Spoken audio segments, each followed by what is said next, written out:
Howdy and welcome to the Mighty Muddy Chuck channel. Today I'm going to be talking about Dolores Cannon. She was born in 1931. She died in 2014.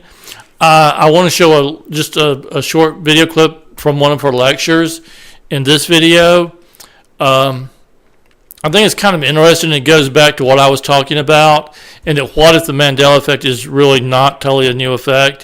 What if it's something that's just always been part of this system, whatever this system is? I look at it more like a computer system. Other people look at it a different way. Now, to be frank, I don't fully agree with some of the things that Dolores Cannon was saying. I don't say she was right. I don't say she's wrong. It's not the way I think.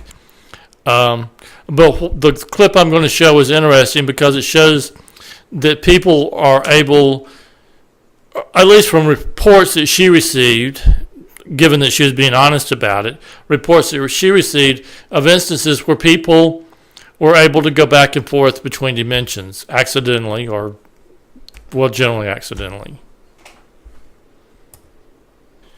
She also refers to the airplane phenomenon that some people have reported on YouTube, where they look up and they film planes that just stop. They just stop in midair, and in some cases they'll go forward and backwards, forward and backwards, forward. She refers to that in this clip also, and the explanation for that, from her perspective, is that the people are kind of caught between dimensions.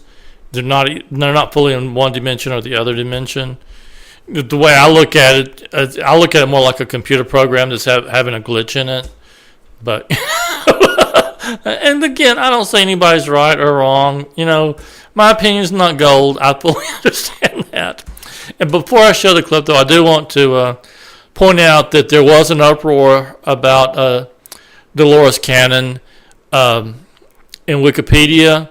Someone tried to do an entry on her. That was 2013. That was before she died in 2014. And it was some uproar where all these people massed against her at Wikipedia, and they deleted the article. She's a real person. She had real opinions. She wrote real books. As far as I know, she gave real lectures. To the degree she exaggerated stuff, I don't really know. I don't know. But if this clip is based on real reports that she received, that's interesting. I think it's interesting. Now before I show the clip, I want to give a little bit of background information on Dolores Cannon. She was a hypnotist, and yeah, I know the connotations that goes with that. She operated similar to Edgar Cayce, if you're familiar with Edgar Cayce, except where Edgar Cayce put himself under hypnosis, she put other people under hypnosis. And the people were at a level of hypnosis so that they were able to give information in a method, in a way very similar to the way that Edgar Cayce gave information. It was from the subconscious or the greater conscious.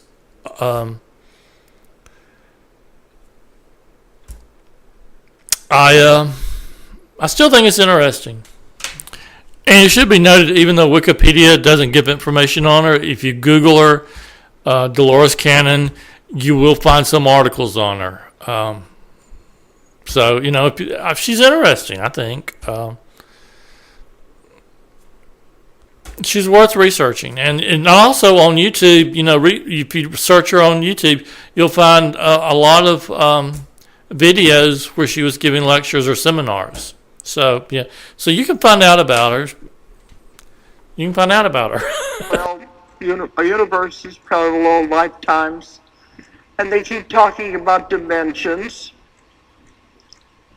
There are thousands of dimensions. The scientists keep talking about fifth dimension, sixth dimension. There are thousands. Many of these dimensions, there will only be a slight difference. And you're constantly going in and out of these other dimensions all the time. You don't notice it unless there's something that gets your attention. I had one woman who was a college student, and she said she came out of her dormitory one day, and there was a lot of construction going on right in front of the dormitory. They had the barriers up and the orange cones, and they were digging up the street. Well, the next morning she comes out of the dormitory. There's no sign of any construction at all. That's what I mean. Unless something happens to catch your attention, you're not even going to notice. You're constantly moving in and out of these. Another one might say, they see this beautiful tree on the block where they live in. The next day, there isn't any tree. We've crossed over just that little bit into the other dimension. It begins to show you reality is not at all what you think it is. Everything is energy. Everything is an illusion. I had one client that said she was out jogging and she saw an airplane coming in, and it was coming in through the treetops, big airliner, and she could see it coming in. She said it's going to crash. She could see it about a block or so down. It's going to crash. And she turned around and ran back to the house, turned on the TV to see if there any news about an airplane crashing. Well, there wasn't. So part of what she wanted to have the session was about, what was that? They said she had crossed over into a dimension where there was an airport over there. And it didn't exist in her normal reality. But see, you don't stay there because it's not your reality here. You all know when you put something down, an object or something, your glasses or car keys, you go back, you can't find them. Then a little later you go back and they're there. They have gone into this other dimension and come back. When that happens to me, I always say, guys, put it back, I need it. But we had one story too where a woman, she was in an apartment building. She went out of the apartment building onto the street, and it was back like in the 1950s. The dresses, the cars, like she had gone backwards in time into the 1950s. And she's walking down the street, nobody's paying any attention to her at all. And she was getting scared. But she went back into the apartment building and went back up to her apartment. Everything came back to normal. I hear lots of these stories. People on trips, and they'll be out in the middle of nowhere on a road, and they find a gas station, and they stop to get gas, and they say, boy, that gas is cheap. And they fill up their tank, and they go on and find a little hotel that's really low price. They stay the night. Well, the next day, when they want to go back to the gas station, there's no gas station. And if they try to find that hotel again, there's no hotel. I hear these stories all the time. One strange one, this woman, see, when I'm on the Art Bell and the George Noory show, we get tons of emails when I bring things up like this. And that's where a lot of these stories come from. The one said, she went out to the airport to watch the jets land and take off. She's watching this jet take off and then go backwards and then go forwards and then go backwards before it took off. And she, airplanes don't do that. And she'd watched several of them do that. Then she walked out on the street, so the car's doing the same thing, going forward and going backwards and going forward. And the only thing I could think was that was the juncture point of dimensions, where they weren't solid in one or the other. Now, after I did the video on what if the Mandela effect is not a new phenomenon, there were people that, pointed out, CERN, the sun doesn't look right, different things that that have caught their attention. Things seem more strange now.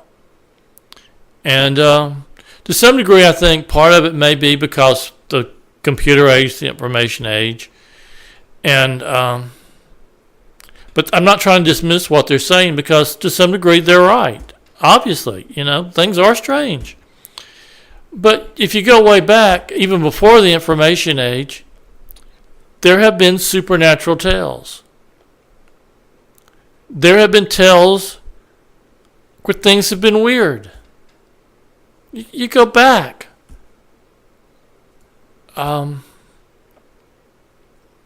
So I'm not saying the people that's pointing out different things to say that the Mandela effect is a new phenomenon. I'm not saying they're wrong. I don't know. I'm just trying to point out that whatever this is, there's always been strangeness in it. There has always been strangeness. To the degree that people can research stuff on the internet now and compare notes, it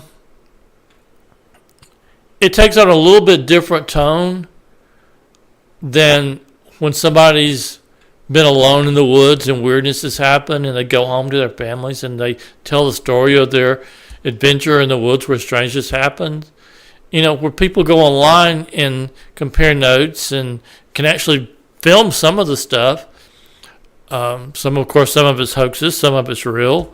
It takes on a different connotation, a different sense of urgency to some degree. It's not like, people in an old tavern getting drunk and talking about that man who sat next to him on the stumps when there was no man on the stump next to him. Those kind of tales. They go way back. Anyway, thanks for listening.